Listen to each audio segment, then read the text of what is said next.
नमस्ते. मी doctor Rahul वाघ. मी Manipal hospitals Baner, Pune येथे consultant surgical oncologist म्हणून कार्यरत आहे. आज आपण एक महत्त्वाच्या विषयावर बोलणार आहे. तो म्हणजे 4 असे कॉमन प्रॉब्लेम्स जे कॅन्सर पेशंट्सला ट्रीटमेंटच्या दौरान होऊ शकतात आणि त्याच्यापासून आपण स्वतःचा कसा बचाव करू शकतो, याबद्दल आपण बोलणार आहे. तर जसं तुम्हाला माहीत असेल, की कॅन्सर ट्रीटमेंट ह्या वेगवेगळ्या प्रकारे केले जातात. म्हणजे त्यामध्ये सर्जरी पण असू शकते, किमोथेरपी म्हणजे औषधांनी उपचार असू शकतात किंवा रेडिएशन थेरपी ह्या अशा वेगवेगळ्या उपचार पद्धतींचा समावेश केला जातो. आणि ह्या सर्व उपचार पद्धतींचे वेगवेगळे जे आहेत साइड इफेक्ट्स पण आहेत. तर कॅन्सर पेशंट्स जेव्हा ह्या सर्व ट्रीटमेंट घेतो, तर त्याला वेगवेगळ्या प्रकारच्या साइड इफेक्ट्सला सामोरं जावं लागतं. तर आपण आज अशा 4 खूप कॉमन प्रॉब्लेम्सबद्दल बोलणार आहे, जे प्रत्येक पेशंट्सला अल्मोस्ट फेस करावे लागतात. तर त्यामधला सर्वात महत्त्वाचा जो विषय आहे, तो म्हणजे थकवा येणं. तर जे कॅन्सर पेशंट्स चं निदान झालेलं आहे कॅन्सर असल्याबद्दल आणि त्यांचं ट्रीटमेंट चालू झालेलं आहे.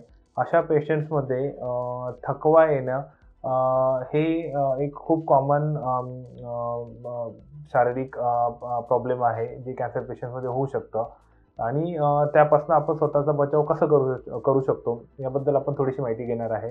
तर जेव्हा तुमचं ट्रीटमेंट चालू होतं, त्यानंतर संतुलित आहार घेणं, त्यानंतर नियमित व्यायाम करणं किंवा स्वतःला ऑक्युपाईड ठेवणं, ह्या सर्व गोष्टींमुळे तुम्हाला डेफिनेटिव्हली फायदा होऊ शकतो आणि जो शारीरिक थकवा आहे त्यापासून तुमचा बचाव होऊ शकतो. त्यानंतर तुम्ही स्वतःला व्यवस्थित हायड्रेट करून ठेवा म्हणजे योग्य वेळी पाणी पिणं योग्य प्रमाणात.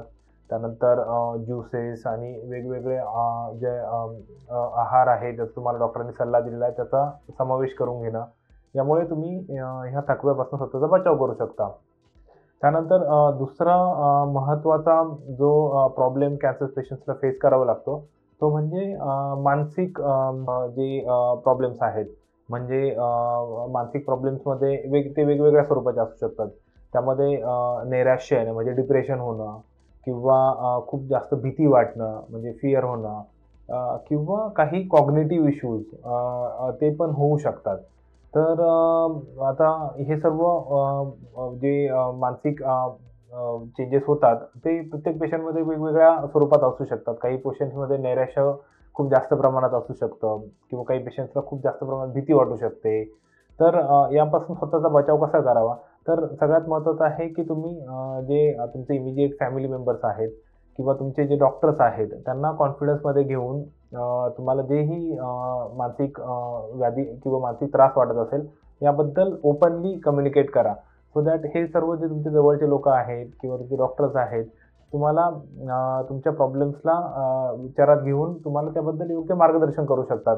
त्याचप्रकारे तुम्ही सायकॉलॉजिस्ट जे आहेत किंवा सायकियाट्रिस्ट आहेत, यांच्याकडनं काउन्सिलिंग घेऊ शकता आणि त्याचा योग्य वेळीच उपचार करू शकता. त्यानंतर तिसरा जो महत्त्वाचा मुद्दा आहे ड्युरिंग कॅन्सर ट्रीटमेंट, ते म्हणजे ज्या पेशंट्सला किमोथेरपी चालू आहे, अशा पेशंट्समध्ये किमो ब्रेन किंवा कॉग्निटिव्ह डिसऑर्डर्स ह्या आढळून येतात. आता त्याचं नक्की कारण आपण पिनपॉइंट नाही करू शकत, पण बऱ्याचशा पेशंटमध्ये आढळून येतं, की जेव्हा आपण त्यांना किमोथेरपी चालू होते, तर त्यांना मेंटल फॉगिंग म्हणजे ज्यामध्ये तुम्हाला तुमच्या कॉग्निटिव्ह ज्या कॅपॅसिटीज आहेत म्हणजे साधारणतः तुमचे जे विचार फॉर्मिंग किंवा विचार तयार होतात. त्यानंतर तुम्ही जे कम्युनिकेशन करता म्हणजे दुसऱ्या व्यक्तीबरोबर संवाद साधता. त्यानंतर ज्या सिंपल टास्क आहेत म्हणजे एखाद्या गोष्टीवर एकाग्र करणे किंवा फोकस होणे, ह्या सर्व गोष्टींमध्ये तुम्हाला अडथळा जाणवू शकतो. तर ह्या सर्व गोष्टींचा संबंध तुमच्या कॅन्सर निदान होण्याशी आणि त्याच्यावर केल्या जाणाऱ्या विविध उपचाराशी निगडीत आहे आणि त्यापासून घाबरून न जाता तुम्ही ह्या सर्व गोष्टींबद्दल तुमच्या हेल्थ केअर प्रोव्हायडर म्हणजे डॉक्टरांना सांगू शकता, तुमच्या फॅमिली मेंबर्सना सांगू शकता आणि ते तुम्हाला योग्य प्रकारे काउन्सिलिंग करून ह्या गोष्टींपासून आराम देऊ शकतात. चौथा महत्त्वाचा मुद्दा म्हणजे ड्युरिंग कॅन्सर ट्रीटमेंट शरीरामध्ये होणारे विविध बदल. तर जसं तुम्हाला माहिती आहे, की कॅन्सर ट्रीटमेंट ज्या आहेत त्या बऱ्याच काळासाठी चालतात. म्हणजे सर्जरी झाल्यानंतर किमोथेरपी झाल्यानंतर रेडिएशन थेरपी. तर साधारणतः हे ट्रीटमेंट काही पेशंट्समध्ये 3 ते 4 किंवा 5 ते 6 महिन्यापर्यंत पण चालू शकतात. आणि ज्या सर्व ट्रीटमेंटच्या दौरान तुमच्या शरीरामध्ये विविध बदल होऊ शकतात. तुमच्या वजन खूप जास्त प्रमाणात कमी होऊ शकतं. त्यानंतर तुमच्या त्वचेचं कलर चेंज होऊ शकतं. ड्युरिंग किमोथेरपी त्वचेचा कलर बदलू शकतो किंवा त्याचं टेक्स्चर बदलू शकतं. काही स्त्रियांमध्ये किंवा पुरुषांमध्ये पण हेअर फॉल होऊ शकतो. म्हणजे आपले केस गळू शकतात. त्यामुळे टक्कल होणे, हे सर्व बदल होऊ शकतात शरीरामध्ये. आणि त्याचप्रमाणे आपल्या किमोथेरपीच्या औषधांमुळे जे आपलं जी-आय सिस्टीम आहे, म्हणजे तर त्याच्यामध्ये जे काही बदल होऊ शकतात. म्हणजे तुम्हाला डायरिया होऊ शकतो, कॉन्स्टिपेशन होऊ शकतं, झोप न लागणं, हे सर्व त्रास तुम्हाला ड्युरिंग कॅन्सर ट्रीटमेंट होऊ शकतात. तर त्यापासून घाबरून जाण्याची गरज नाहीये. प्रत्येक गोष्टीसाठी आपण काही ना काही प्रिव्हेन्शन करू शकतो किंवा काही गोष्टी इव्हेंच्युअली जसं-जसं आपलं ट्रीटमेंट संपत जातं, तर त्या रिकव्हर होऊ शकतात. जसं स्त्रियांमध्ये केस गळणे हा एक महत्त्वाचा सेन्सिटिव्ह इश्यू आहे ड्युरिंग किमोथेरपी. परंतु त्यासाठी घाबरून जाण्याची गरज नाहीये. जसं आपलं त्यासाठी काही स्पेसिफिक उपचार पद्धती आहेत. म्हणजे काही स्काल्प कूलिंग डिव्हाइसेस असतात. जेव्हा तुमचं किमोथेरपी चालू होतं, त्याच वेळेस आपण ते स्काल्प कूलिंग डिव्हाइसेस लावतो पेशंट्सला आणि त्याच्यामुळे हेअर फॉल होण्याचं प्रमाण थोडं कमी होऊ शकतं. पण जर ते तुमच्याकडे अवेलेबल नसेल स्काल्प कूलिंग डिव्हाइसेस, तर ऑब्व्हियसली हेअर फॉल होणार. पण जसं तुमचं ट्रीटमेंट कंप्लीट होतं, तर 5 ते 6 महिन्यानंतर परत तुम्हाला नवीन केस येतात आणि तुमचे जे स्काल्प आहे ते पहिल्यासारखं होऊ शकतं.